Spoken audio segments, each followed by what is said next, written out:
Ya, Assalamualaikum, salam sejahtera, salam GBN, salam Malaysia dan salam kuasa ketiga. Hari ini saya akan membuat satu cabaran, ya, kepada ahli UMNO Puat Zarkashi, ya, dan live ini akan ringkas, hanya bertumpu kepada cabaran kepada Puat Zarkashi. Jadi kalau saudara-saudari tidak tahu, Puat Zarkashi ni dia dulu bekas, ya, mengetuai jabatan ataupun cabang propaganda Najib atau UMNO dulu, ya, masa jasa, dan memang terima gaji lumayan lah. Dan kita tahu jasa ni memang sebelum dinamakan semula sebagai JCOM selepas Muhyiddin ambil alih kerajaan, kalau sebelum PRU 14 ini memang unit propaganda Najib lah. Okey. Jadi Puat Zarkashi ni memang juga dikenali sebagai orang kuat Najib. Jadi sekarang Puat Zarkashi dalam membantu usaha kluster mahkamah khususnya Najib dan Zahid untuk menekan Ismail Sabri agar Parlimen dibubarkan segera dan PRU 15 diadakan, diawalkan,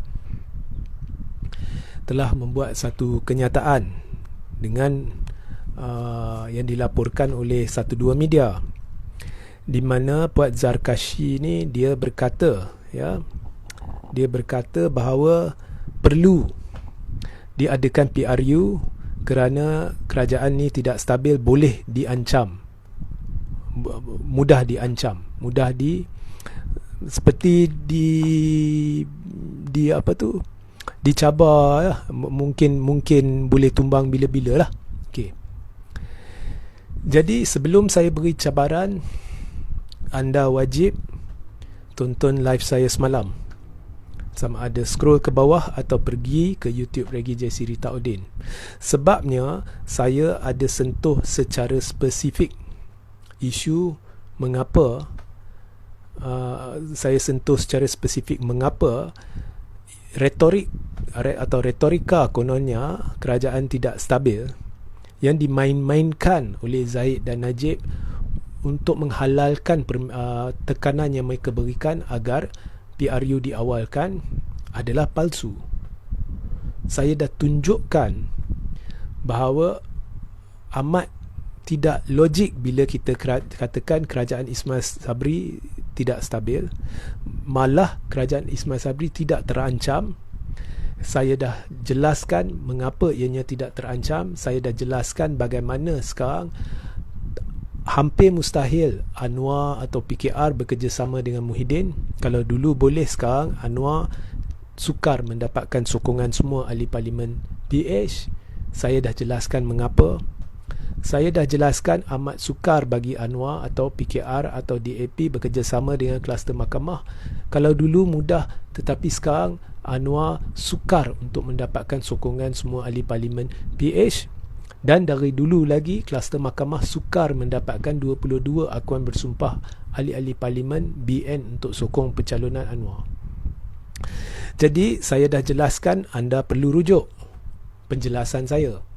Jadi satu-satunya cara PH boleh masuk mana-mana perjanjian dengan mana-mana pihak ialah dengan Ismail Sabri.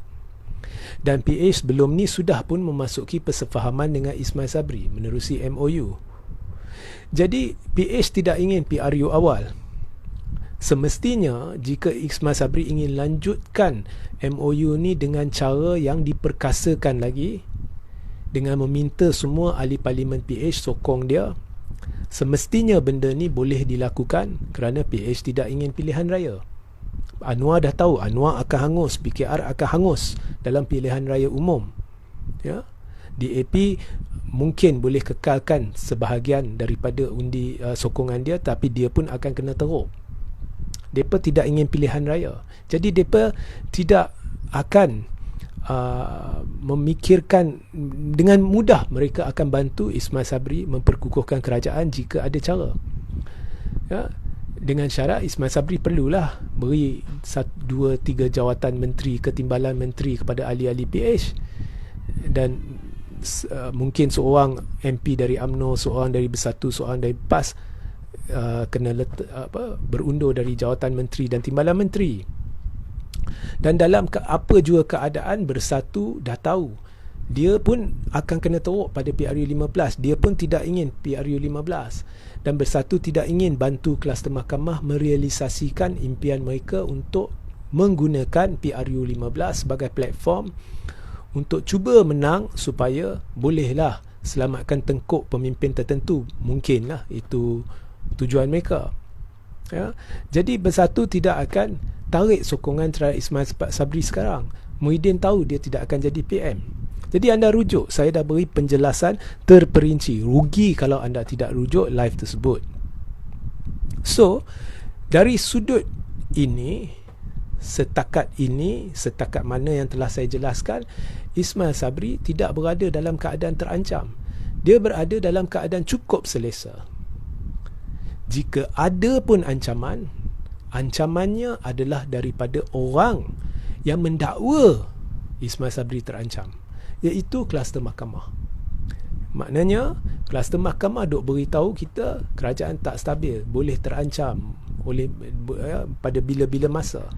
Hakikatnya berdasarkan perkembangan percaturan politik terkini, lanskap terkini, keadaan semasa, ya, tidak ada sesiapa boleh mengancam kerajaan pimpinan Ismail Sabri melainkan pihak yang mendakwa kerajaan pimpinan Ismail Sabri boleh terancam, iaitu kluster mahkamah.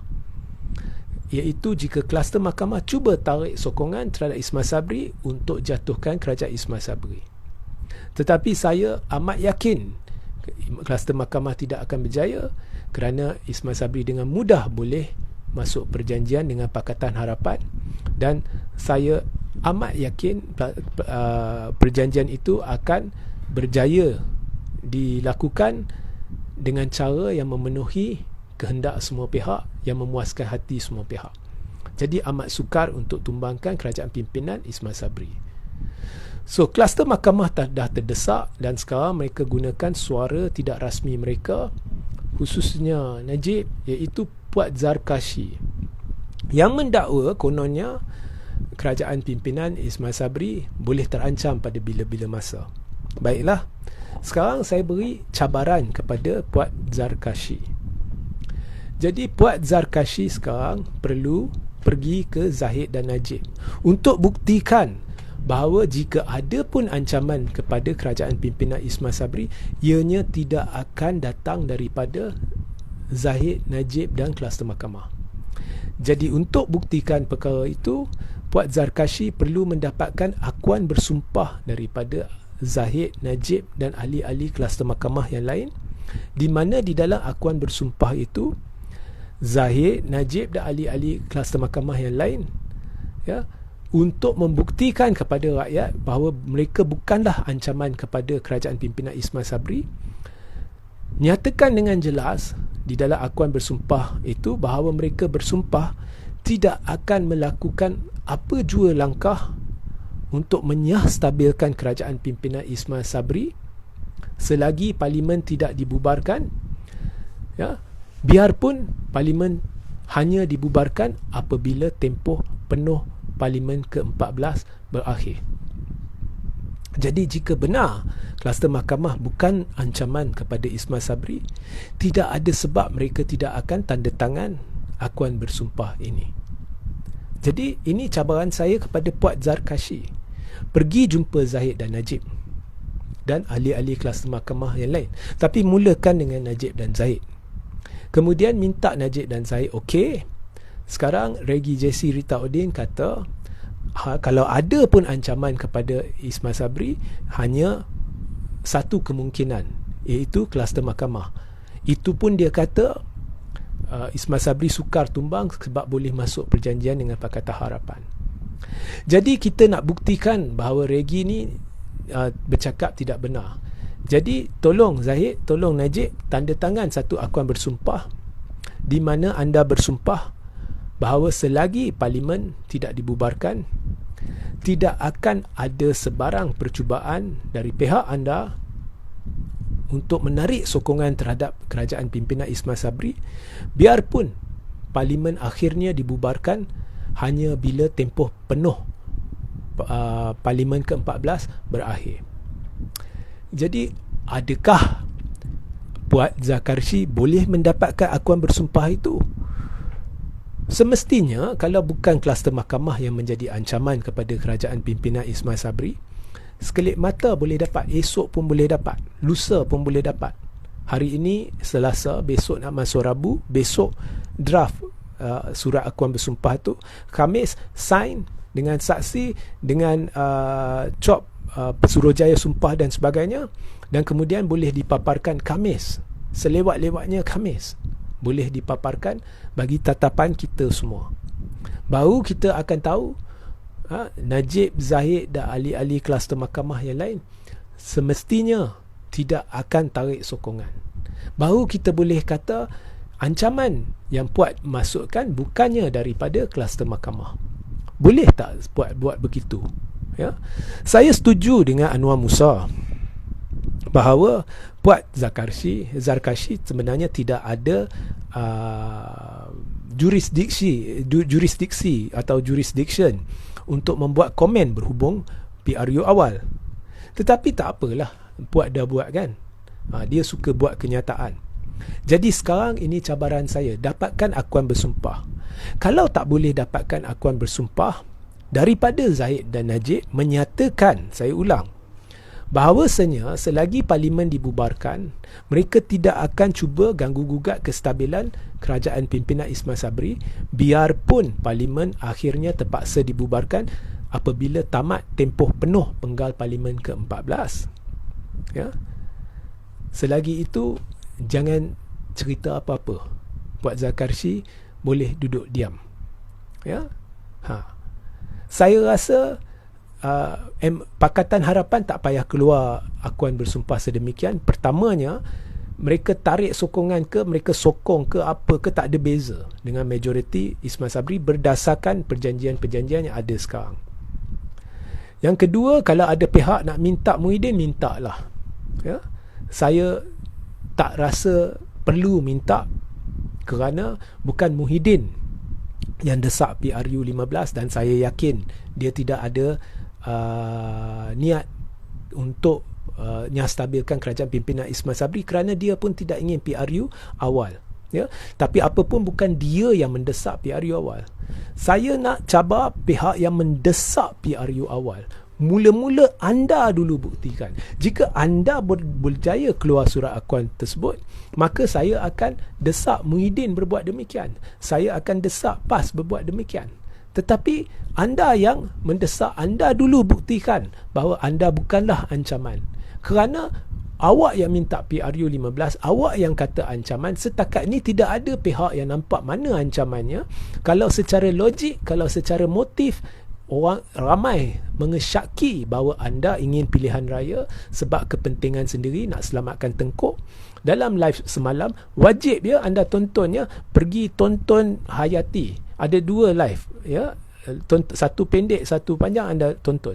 Ya, saya dah perincikan dengan jelas segala bukti-bukti, segala hujah-hujah yang menyangkal terus hujah-hujah kluster mahkamah berhubung perlunya PRU awal, dan berjaya membuktikan semua hujah, sebab alasan yang diberi oleh kluster mahkamah adalah bodoh, palsu, dan hanya kerana terdesakan mereka untuk adakan PRU awal.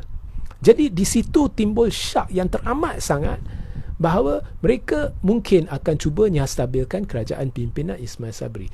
Jadi itulah sebabnya saya cabar, minta akuan bersumpah. Jadi Puan boleh buat tak? Jadi Puan buat dulu, kemudian kita cerita lain. Ya. Jadi itu sahaja live saya hari ini. Takkan panjang hari ini.